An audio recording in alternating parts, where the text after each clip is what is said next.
Wow, great song to start the message today. Thank you.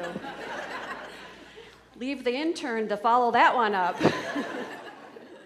I'm Melissa Melnick. I am the pastor intern here, and today we are talking for the second week about elephants in the room.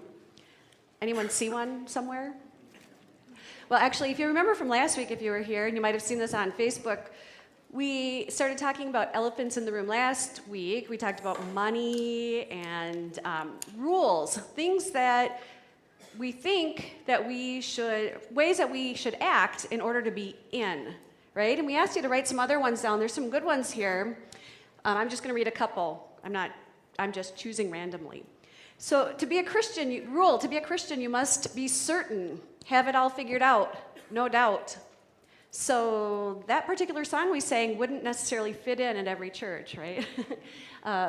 And let's see. Is the Bible true? Good question. Is it the only source of truth? What are we supposed to do with it? And I'll just read one more. Let's see here. I like this one. I like them all, but this one. What if you literally don't love your actual neighbor? So excellent questions, and there are a ton of them. So last week we were talking about rules and how to be in with, if we think there are certain rules that we need to follow to be in. This week we're going to focus a little bit more on what we call theological or faith questions. And again, kind of asking the same questions. Are there certain things that we have to believe to be Christian? Are there certain ways that we need to speak to be Jacob's well? And so these are some of the questions we're going to talk about today. And a quick definition then, we had this last week too, but just to refresh, an elephant in the room is what everyone knows is there, but no one wants to talk about.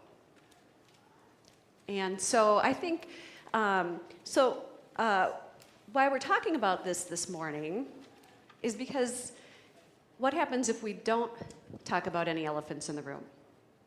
So I'm thinking about in my own relationships, maybe there's that actual neighbor who I don't really like very well, or maybe it's my friend or my sister, whoever it is, and there's this little tiny thing that's bugging me. And I think, oh, I'll just blow it off. Big deal, who cares, right? And so if we're going to use our elephant metaphor, it's kind of like just maybe this tail swishing in the room, right? Maybe that elephant's over in the corner there, but that little tail's kind of between us. And as this question doesn't, or this thing that's bothering me doesn't get addressed, well, that butt starts going out in the room, right? And that big old elephant, no elephant jokes after this. Brian's got a good one, but you can ask him after. But that elephant comes back into the room, and as much as I try to push that elephant back out, unless I address it, that elephant creates this wide chasm between me and whoever I have that problem with or that question, right? And so the bigger that elephant gets, the wider apart our relationship comes. Oh yeah, so only Alan was prepared to acknowledge the elephant in the room. And sometimes it's like that with us too, right? It's until that elephant is plopped down on our laps that we finally have to address it. And we sometimes just do that because it's right there in our laps. We have no other choice. Now, there are some churches and some, I actually grew up in a church like this, where you weren't supposed to have any doubts, where you were supposed to believe exactly this, that, or the other. And if you didn't, you were kind of pushed to the side. One of those things for me was, I grew up in a Missouri Synod school, and in the Missouri Synod, still to this day, women cannot be pastors. And at the time, I had no clue I was going to be a pastor. But I really thought, from a feminist perspective, well, women should be able to be pastors, right? And so that caused a lot of friction. Now, the more we can talk about these things in loving, open, honest ways, the better we can address them, and the more full our relationships are with each other and with God. So it's really important that we wrestle with these things, and it's important for all of us, too, to name things that we're wrestling with and then to talk about them. So wrestling with God is honest and useful, right? So all these, just a few years later, like 30 years after high school, gosh, I'm old. I think of, so now I'm in seminary, and a lot of what I had thought of about church and God and everything were things that I'd learned a long time ago. So now I'm in seminary, and they say, oh, you have to think about who God is, and you have to think about who Jesus is and the Holy Spirit, and read all these commentaries and write all these essays. And sometimes I'd say to my professors, but why? I just like God. I mean, isn't that enough? And I say, well, sometimes it feels like we're trying to build this Tower of Babel up to God with all of our knowledge. So as I'm doing all these studies, sometimes kicking and screaming, I finally realize that as I learn more and think more and really read the Bible and dig into it a little bit more, I grow. And my faith grows, and God grows in my life. So it's important to wrestle with God because it helps you grow, and it helps God grow in you. Some of you, if you're like me, went to Sunday school and you learned all those Bible stories, about Joseph and Noah, and you learned all the kind of pretty, nice things about them. And then when you go back and read the Bible again, you go, really? Abraham did that? Or Joseph did, it's surprising. They're actually full people, just like us. And so if you have your Sunday school knowledge, then you have your Sunday school God, right? So today, we're going to wrestle together, and we're going to ask you to help us wrestle. You ready? Good, because I know that all of you like talking to the people around you, right? Because that's what you get to do to start out. I'm going to ask you to do this. Talk to 2 people around you, so you'll be in groups of 3, and you're going to wrestle with us about these faith questions. So think of these things and talk about them. The questions I want you to think about are, what are some questions that you wrestle with about God in your faith? What are some questions or some things you think that you should believe to be Christian, or you wonder about that, or things you think that people around you might think they need to believe in order to be in here at Jacob's Well, or in with God, or however that might be. You have Post-it notes on your Sunday paper. So as you're talking, you can write some of those down. We'll have somebody in the back. Do I have somebody in the back picked out? Oh, well, anyway, somebody will kind of, Reed, did you know you're volunteered? I just volunteered. Excellent. So we'll kind of hand those in as you write them down and pull them up. But the other thing you'll be able to do, too, just like last week, is text in questions as we're having a discussion. So groups of 3, talking about what are some of those faith questions that you have or that you think people should have, things like that. 2 minutes.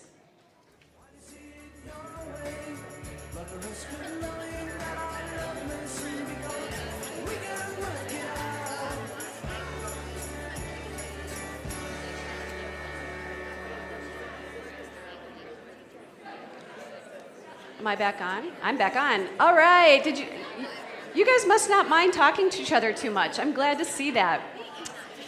So Reed's gonna, if you'll pass some of the questions that you wrote down to the middle, please. And Reed will collect some of those.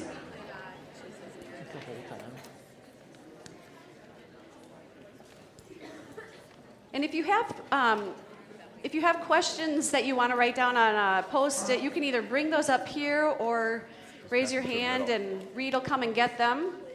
Then pass them to the middle, and then Reed will kind of watch and bring them up. And then if you have texts or questions you want to text, feel free. Melissa's here to get those texts from you, 612-203-9586, and we'll look forward to your questions. So today, so Melissa's taking your texts today, and she's got lots of questions. We were noticing that the Vikings don't play till 9:35 tonight, so it's a West Coast evening game, so we got a lot of time, relax, a lot of questions here. And so before we get to those questions, which, wow, that's a lot. Just to remind you, next week we will be having our third and final week, and we'll be wide open for questions next week too. But there's one question Greg had put on Facebook. What is a big elephant in the room for you? And the first person to respond was Justin. So we're going to ask him to start our conversation today. Just to teach you guys not to respond that quickly. Yeah, right. This is what you get. All right, so the question I posed on Facebook is, what if God doesn't exist? There's probably a little more nuance to that question, if you can imagine that Facebook doesn't necessarily allow for the nuance of a theological discussion like this. But I think I'd probably restate it something like, what if God is dramatically different than we all think God is in this room?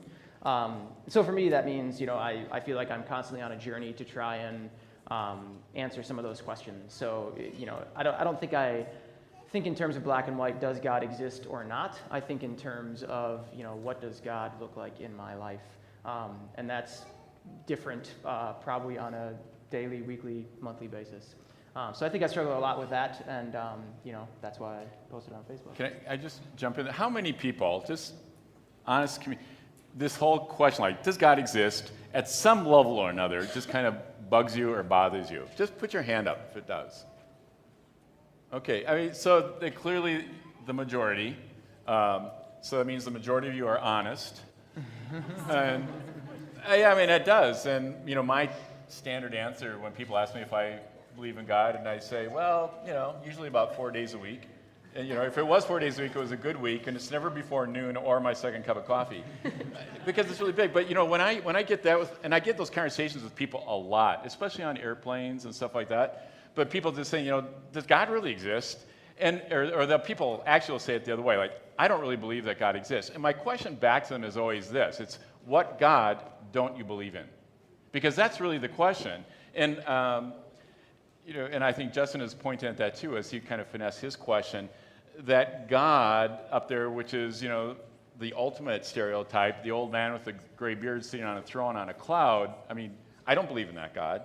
This God that runs the world like a machine, I don't believe in that God. But I mean, those are even big stereotypes. It gets really, really difficult.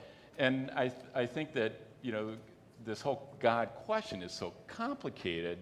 And it's so hard for us to grasp it that's a lifetime job, is trying to figure out, well, what God do I believe in? I think we grow in that our entire lives. So I think along those lines, oftentimes people will say to me, the Bible says X, Y, or Z. I'll throw out a couple examples. That, being gay is wrong, or that you have to believe in that the earth was created in 7 days in order to actually believe in God. And It's actually 6, but fine. Yeah. And I usually something say every day. you rested. You have to include the rest. okay. Yeah. So I usually say, if that's the God that I have to believe in order to be a Christian, then I don't want to be a Christian. I don't want to believe in that God. And so I think I use that frame a lot. And Greg, you can correct my theology here if you want, but I usually say that if I have to believe in a God that is going to send a bunch of people to hell for not believing in him, I mean, that seems like kind of a pompous, arrogant God that I don't really want to believe in. So I'm not going to. So I think so that gets into these whole questions of church. I mean, a lot of people are really uninterested in church because they think church is a place that enforces believing in a God that people can't believe in. And since they don't see a place where a God that really, in their minds, and does have integrity, that is worth honor, that is worth, like, I got to discover you the rest of my life, if they could find a place of that, they might go. But a place that's just where God is going to be narrow and enforced is something that just is hard to swallow, I'm not really interested. So on your... Can I give you guys the lay of the land a little bit? Yes. Of these questions? Wait, what about me? I know I got to Thank you. get it in here. I'm pretty sure whatever you want to say is reflected. Yeah, I You can bet. come up with these. Okay, so just generally, like there are quite a few about suffering. Why do bad things happen? War, hunger, why war? Why do people with the least often receive more than their share of hardship? Why does God allow for so much suffering, disease, famine? There's the part about Christians can't accept other faiths, religions as full truth. The part about how to reconcile in the Bible, it says, Jesus is the way, the truth, with the feeling that other faiths are welcome by God. If I tell someone I'm a Christian, it associates me with a lot of people I don't like. How do I deal with that? Then there's some about just the nature of God that you were kind of getting to with Justin's. What if God is a human construct, and what's wrong with that? Did Jesus become the Son of God? So then there's like, how does Jesus relate to this? I have a hard time truly grasping that Jesus was truly the Son of God. Really? And he came back to life? Really? Sometimes I wonder if I can really be a Christian if I struggle to believe this. Is that good enough for now? I got more. You want to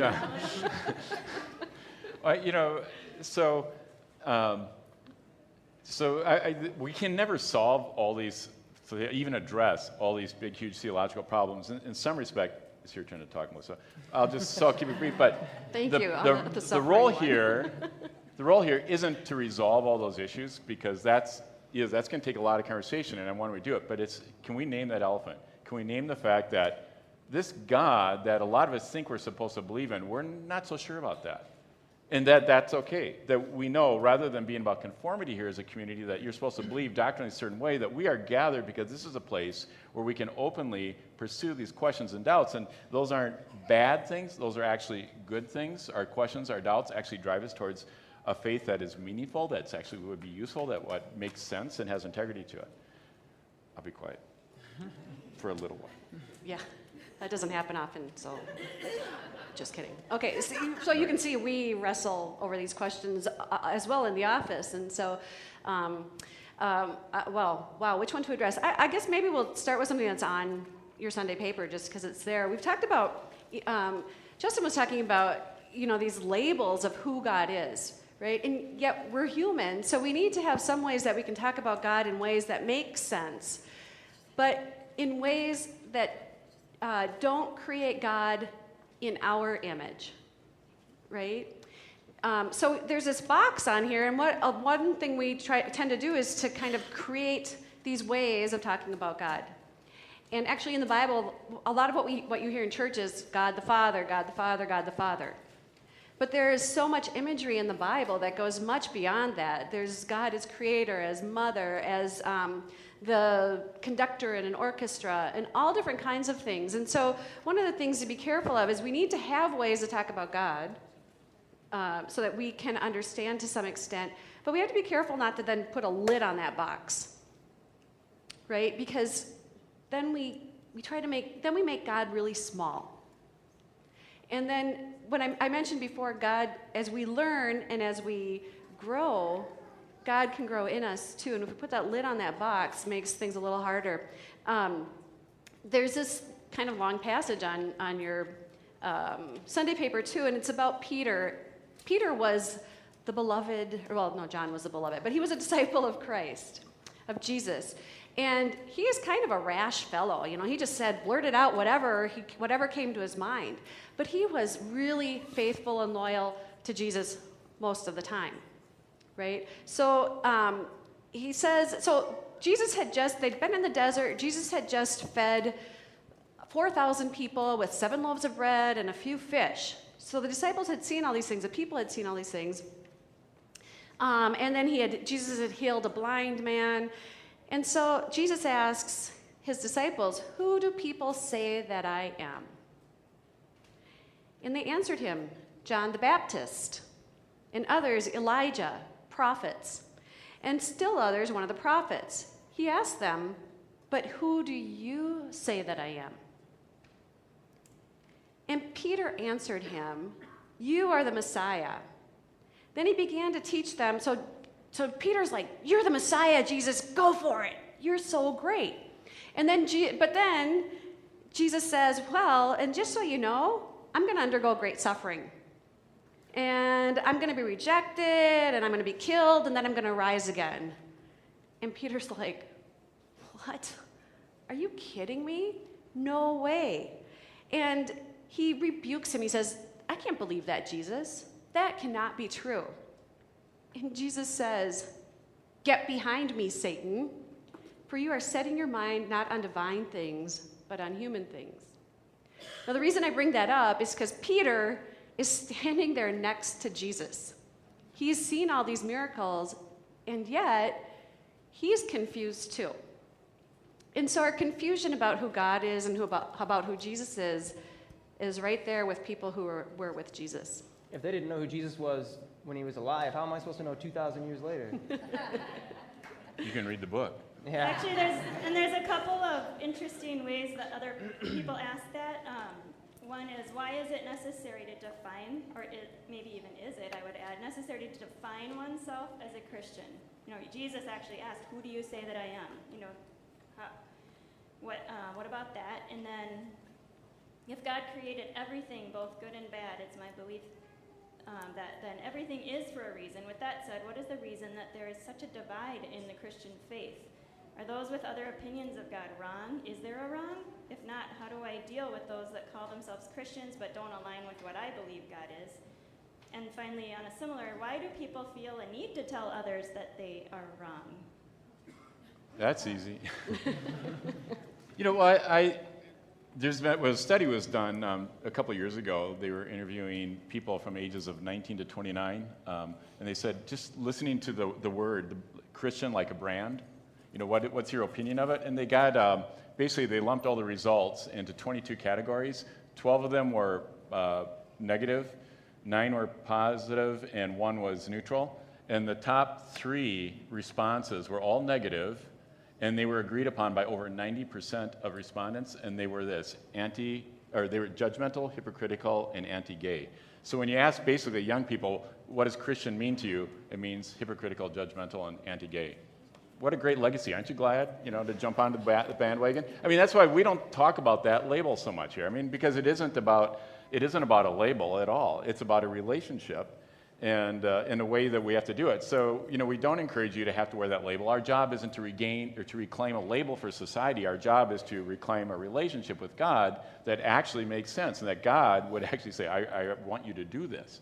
And I don't think it is about right or wrong. I mean, Jesus' greatest moments, the stories that people keep coming back to, is where Jesus gets into a situation where people are trying to script it and saying, this is wrong, this is right, this is how it is, and Jesus kind of just blows it up and kind of gives this message, whether it's the woman caught in adultery, whether it's the tax collector, Zacchaeus, whatever, saying, you're all in the ball game. I'm here for you, and I love you the way you are. It doesn't mean that you're not under construction anymore, that you're a finished product, but I love you the way you are. So I don't think it is about right and wrong. It's not about making those judgments at all. So some of these questions are about what does a relationship look like then? Like, how do you know? What do you mean hearing God or hearing God's voice? How do you decipher if it is God and then trust someone who says they've heard God? We don't pray, and then this is more about prayer. We don't pray together every day. If I do not pray in the morning or evening, I feel undisciplined and like I'm not a good Christian. So how do we have a relationship that's authentic? How does that work? Justin, no. Sure, Melissa, I'll start. It's funny, whenever Greg sends me an email to ask me to do things like this, he usually says, and as much as you can across email jokingly, why don't you pray about it and see if it's the right thing for you? Because he knows that I'm probably not going to do that. He just doesn't know how he does it. Yeah, right, yes. So I can't say that I have ever heard the voice of God. I certainly would never take that experience away from someone else if they have, and I think a lot of people maybe have, and I would never argue with that. But personally, I don't think I've ever heard God speak to me or tell me to do things or not to do things. I've certainly pondered what God might think about something that I'm doing, but I don't think I've ever gotten an answer from God.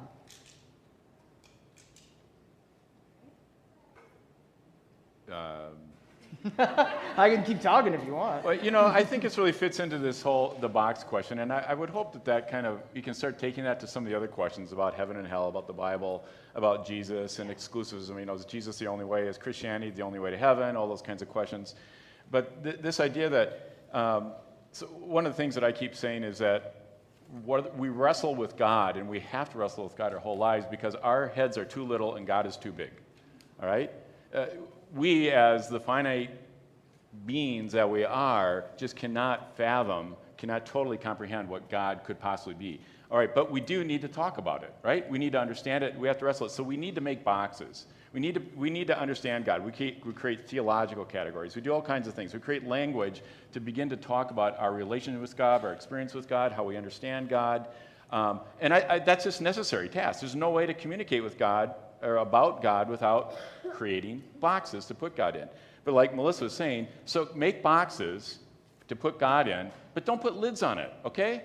Knowing that those are boxes you made. God didn't make those boxes. You made them to be able to talk about it, to be able to communicate that to other people. And the way you've done it, as you continue to say, well, gee, I need to rearrange my boxes. I need to find better boxes, different kinds of boxes in order to articulate this growing experience that I'm having with God. You have something to share with other people. One of the reasons I've had my lids blown off my boxes and my boxes changed is I have had other people talk to me about their experience with God and their boxes, and I learned from that. I didn't make their boxes sacred. I didn't just buy their boxes to say those are the right ones and I'm going to judge him if he doesn't have those, but it helped me rearrange and rethink the way I do it. I think that's one kind of analogy, a way of doing it. And I think that's true if you want to talk about how is Jesus the Son of God, whether you want to talk about how is the Bible the Word of God, all those kinds of questions, I think, somehow kind of relate to that sort of humility of that we will never figure it all out, we will never have all the answers, but also a conviction that where I'm being led, my experience is good. And my insights are worth pursuing and worth thinking about, but I just can't ever think that I've figured it out and now I'm done. So I'm gonna sorry, Melissa, I'm gonna interrupt and quote a prolific theologian that spoke here at JEG as well about the life of Pi, and said something along the lines of choose your path, but keep your walls low, and that really resonated with me. So while I have not heard the voice of God in my life necessarily, I'm certainly open to what that might be in the future, how that might look. Or when Greg says to me, you just don't know how you pray. Okay, I'm open to that. So I like to think that, yes, I've chosen my path, and I don't think that I have heard the voice of God, but I'm open to what that might be. Yeah, I think that's a good example of it. I'm not really a gardener, but it's just occurring to me, for me, like I'm just thinking of this box as a place for fertile soil. And if I plant a few seeds in there and have it watered by myself and by people around me, then it offers this opportunity to grow. Now, there might be times when I have to clip off some of the extra stuff that grows there, which you gardeners would know what that is. But, or have the weeds pulled out around me. But I kind of think of that box as just a place for us to start, the starting point, and then really allowing us to grow and flower and grow as people. I know Melissa's going to jump in, but just so the plant you grow in your box is a zucchini, right? Because it just goes everywhere in your whole yard, and the fruit is never in the box. It's always someplace else, So you needed the box, you needed the soil, you needed to plant it, but you're going to find the really good stuff outside your box. Clearly, Greg is a gardener. Okay, there's some really good two things. So there's some good questions about how to read the Bible, and one of them that I think is really interesting. Do you need to be smart to interpret the Bible or accepting? Smart or accepting? That's an interesting dichotomy. I'll maybe start this part of it. As I said, when I was growing up, I heard the Bible stories in Sunday school, and they were, kind of sugar-coated, and then I'd go to church and hear the stories and stuff, but I don't know if that I ever really thought deeply about it. And there's tons of ways to read the Bible. When I was growing up, too, I grew up being told that the world was created in 6 days, and the seventh day God rested. And so part of the reason I think it's so important that we continue to grow is because I feel like my faith has grown too. So first of all, I think reading the Bible is fun. If you go back and read those stories, there's some just weird stuff in there. Someone just read Galatians 5 and they feel like now they're not sure that their sins actually will be forgiven. Yeah. So I actually don't think reading the Bible is fun. They invited me here to be the constructive skeptic, and I said I'll work on the constructive part. But I find it incredibly confusing and incredibly backwards, and I often make the joke that you're going to regret that you invited me up here. I often make the joke that why would I listen to a book that was written a long time ago by a bunch of goat herders for a culture that was dramatically different than this one, and now we try and apply it rigidly to this culture. Now, that being said, I understand there are valuable things in here and that there are things that I absolutely adhere to. But I don't think we apply it rigidly. I mean, that's one of the things, we don't apply it rigidly. Yeah. But I just sorry, approach go it with a ahead. very skeptical eye, I guess is. And what I probably need to work on, and I'll note a conversation with a friend who's actually in the room, that he told me that he was having a Bible study, and I said, why would you do that? And he said, so I can grow spiritually. And I said, oh, that sounds a little silly.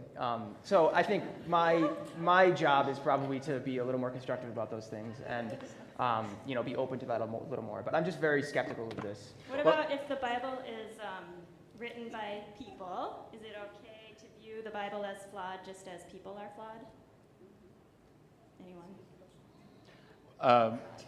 So, I mean, that brings up the whole question, like, is the Bible supposed to be seen as infallible and so on? And I just think goes back to another Jake Swell kind of dictum.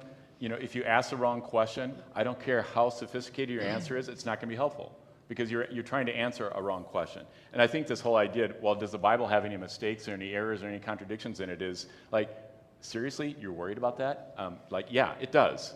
That isn't the point, all right? The Bible is a vehicle, and the cargo is what happens. The cargo that you're really after is what happens as you live with this and experience it and begin to figure out, well, how is God speaking through that, which is a very dynamic, nuanced conversation. I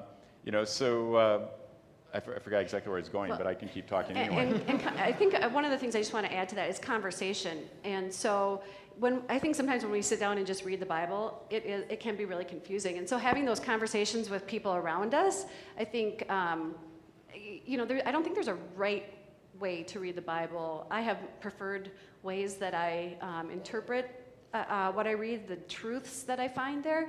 But I think it's so important to be able to have the discussions and go back and forth and really dig deep into things and try to figure out how is this important in our lives today? Because there are just some ways I think that as we talk about the Bible that we can see really that I call it a living word, and Jeanette and I were talking about this. You had a different phrase for that. Continuing revelation. So, but ways that this word comes alive, and that's in conversation and in relationship. This stuff, we have real stuff that we have questions about. I think this is a perfect example. Are you unchristian if you have sex before marriage, even when you are young? No. Well, again, I'd say, what is your definition of Christian is a whole other thing, and that's going into the labels. But, that is really one of, again, last week was rules, all right? We were talking about all the rules are dead, all of them, all right? And that is because it isn't about rules, it's about relationships. There's actually nowhere in the Bible that forbids premarital sex. There's not a verse in the Bible that does it. What there is, on the other hand, are lots of examples of where it was happening by people that are held up as great people in the Bible. That isn't to give license either, but what we talked about last week was that in relationships we get great freedom from the rules, but we have huge responsibility to the purpose of the relationship.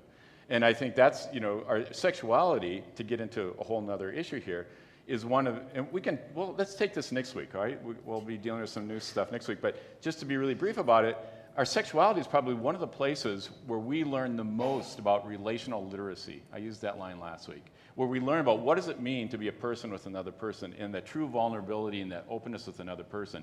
And to do that in ways that isn't honoring the relationship and the level of commitment that you have with each other isn't wrong. It doesn't make God scold you. What it is dangerous for you as a person, for the other person as well, and for us as a community as we have to grow and be relationally literate with each other so that we can trust and build community with one another. So, I mean, that's what the question is that. It's in that relationship and the freedom and the responsibilities that go with it. And that's, I think, where God is really interested. Melissa, can I, actually, I see this big pile here about the question about suffering, and I wonder if, I don't know if we want to talk about that next week, but it seems like maybe it's a question. Yeah, there is a lot. I mean, in volume, Yeah. a lot about suffering. There's a lot of suffering. Go for it. That's so. How's We how? start at 11:30 though. All right. So I'm going to let you speak to it, but again, we aren't going to solve these. The question of suffering has been asked before, once or twice in society in the world. The song today. Yeah. But what's the elephant in the room? The elephant in the room is, I'm supposed to believe in God. That's what this community is all about. But I have trouble with this God, that this God would allow all this suffering. Am I supposed to deny that, pretend it's not there? Am I somehow supposed to magically believe that all this suffering is really worthwhile somehow? And I think the answer to the elephant in the room is, no, we know that's a big elephant. And that's a hard question to answer. And we need to continue to talk about that and kind of figure out where each other's tension points are with that. We don't have this expectation that you're supposed to just dismiss that thought or that worry. And I feel like there's just one more voice I want to just at least be heard. Kind of a different thing about relationship. If God is all that is, isn't God more like quantum physics? How do you love quantum physics? Or be loved by quantum physics? Yeah, I think that's something that I think a lot about. So, not quantum physics, no, not quantum physics. But the question of what is God, I do not think about quantum physics. The idea, so my question on Facebook was, does God exist? But really it's, I'm not so absolutist about it.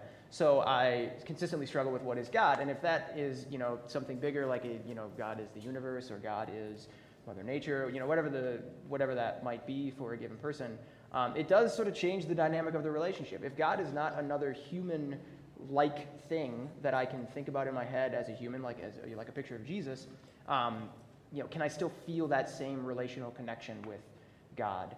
And I think that's something I struggle with. I don't necessarily have answers there. But yeah, it's tough to be loved by quantum physics or by stars in the sky or something like that. And I think that, that's a good thing to struggle with. And I think maybe that quantum physics question goes to the question of Jesus, right? So there's this big God in the universe, and how does God reveal God's self? Through a human who comes here to live among us. I mean, what more tangible way can there be than that? The question that comes at then, so that if I don't know about that Jesus, then I end up separated from that love of God, and I'm in hell forever. Yeah. You're asking me that? Yeah, so, but I think, right. I think it's 11:35, and we should leave a few questions for next week. So you're all going to want to be back next week, and we'll be continuing the conversation, and also in group life. These are really, I think, maybe you don't necessarily have fun reading the Bible, but it is fun to talk about it, right?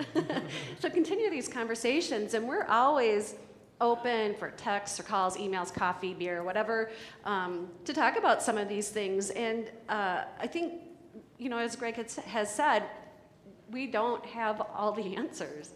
We struggle with these a lot. I think we all do struggle with these questions a lot. And I think it's really being able to talk about them and think about them in thoughtful ways builds relationships between us and with God. So we will post your texts and all this on our website and then link it to Facebook. But also, go up here and write on the elephant, please, during the end of the service or after the service. And what are even your elephants that are maybe from your own world or from work and things like that don't have to do anything with religion or whatever, write those as well. But I think this is how we let God grow. We need to let God grow. Otherwise, we got this God that nobody could believe in.